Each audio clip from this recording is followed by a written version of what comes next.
Today we're talking about creating an emergency action plan for your child. And what that is, it's a document that contains critical information that anybody in your child's life would need to know in case of a mental health crisis with your child.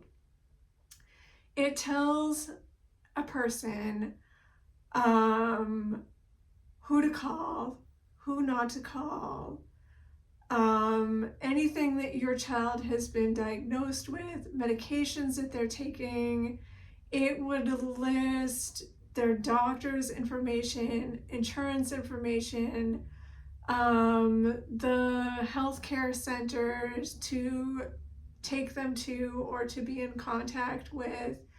It would give the best ways to contact you and your partner, all the ways to contact you and your partner.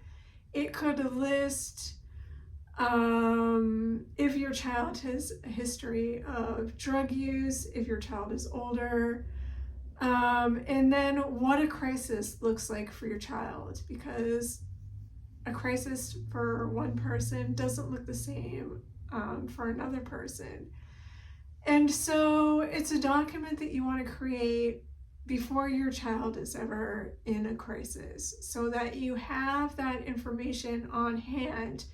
Because in a crisis situation, every minute counts, and you don't want to be looking for insurance information and where do we go and where is the center that we want to be taking our child to. You want to have all that information in one localized location. And also, if your child is going to, say, spend a week with a grandparent or a relative, or they're going to sleepaway camp, or they're going to be spending time, a lot of time in sports with a coach, or they're going off to college, or whatever the thing is, it's a document that you can pass on to somebody else, a trusted adult, to say, look, this is a situation with my child. They have, a mood disorder, or they suffer from depression, or they have self-harmed in the past, and this is what you need to know about my child in case something should happen. And it's all in one file or one document or a binder that you can pass on.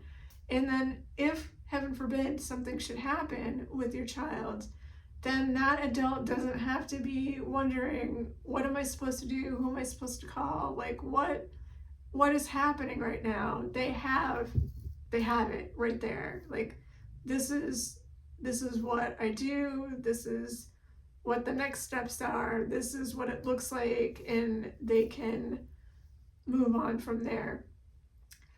It's not necessarily just for people with mental health disorders. Sometimes schools use emergency action plans for students who have behavioral issues.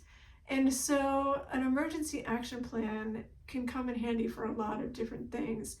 But the key is to create one before you ever need to have it, so that you have that information in one place, and it is somewhere where you know where it is, and it's easily accessible, whether it is in a file on your computer, on your tablet, on your phone, in a document that you can grab and go, or share with somebody else.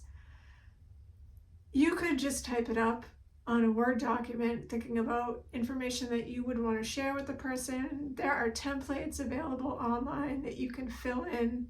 I will link to a post that I wrote about how to create an emergency action plan in the down below information. There has some templates linked to other websites that have created really good templates for you to think about filling in. And then the hope is that you'll never have to use it, that once you've created it, you will never have to use it. But also, you should have one just in case. If your child is somebody who suffers from anything that could put them in harm's way, it's good to have one just in case, because when you're in the middle of that crisis and your brain is racing and you're like, I don't know what to do right now. Like, I have never been in this situation. Like, what are we supposed to do?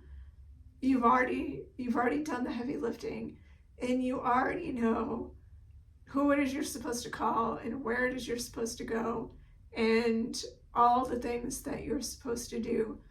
There's a good chance that there are resources right in the county that you live in that are available to you, and it's different for every place.